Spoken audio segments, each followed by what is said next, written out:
If you're an angel, it's just the hair. Praise and prizes have been poured over WikiLeaks. Time magazine has included Assange on a shortlist for the world's most influential man. You should remember Solzhenitsyn's words that in the right moment, one word of truth outweighs the world. But all is not quiet on the WikiLeaks front. Assange is aware that the Iraqi material that's shortly to be released will generate even more anger. In August, he travels to Sweden.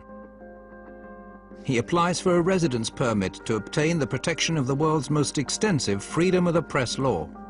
Efter dagar av spekulationer så kan rapport nu avslöja att Piratpartiet tar över ansvaret för säkerhet och drift av sajten Wikileaks dataservrar. Does this mean that Wikileaks is becoming even more Swedish? I hope so. To start with, everything goes well. Julian Assange is welcomed with open arms. He's invited to major political and trade union venues. And there are calls that he should be awarded the Nobel Peace Prize.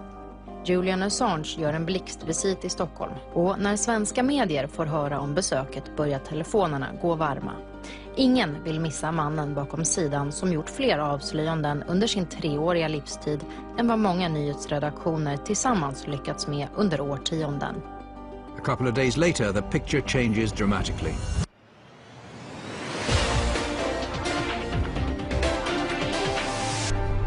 Åklagare har nu beslutat att inleda en förundersökning mot Wikileaks-grundaren Julian Assange. Wikileaks grundare Julian Assange förhördes igår kväll. Swedish authorities have issued an arrest warrant for Wikileaks founder Julian Assange. He's accused of rape and molestation. On the 20th of August, Assange is accused of rape.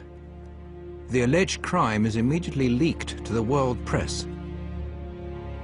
Behind the accusation are 2 women who had casual relationships with Assange.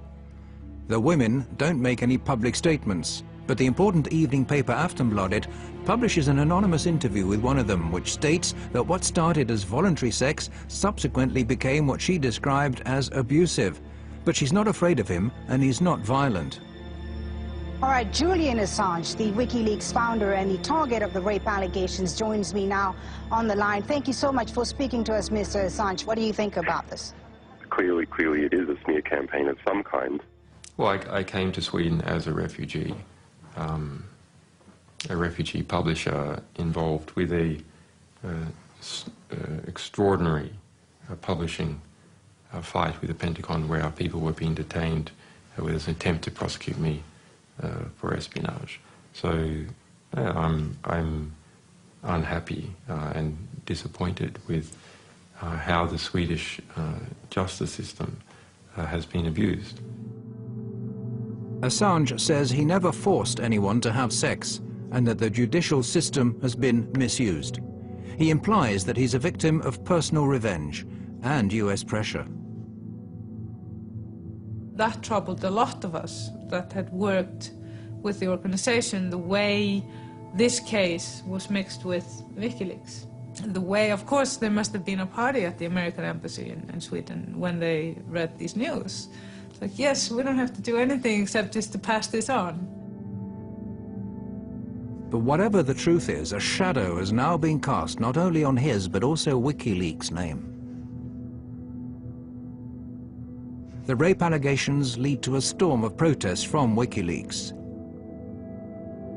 WikiLeaks has become the sensation because the 2 last big scoops, and the only scoops that have been actually played into the hands of the mainstream media, are sort of WikiLeaks versus the US or Julian Assange versus the Pentagon. This is not what WikiLeaks is about. It is a site that focuses on all sorts of leaks from all over the world. It has weakened the organization. That is my perception. Too much focused on one person, and one person is always much weaker than an organization. The difference of opinion began when Assange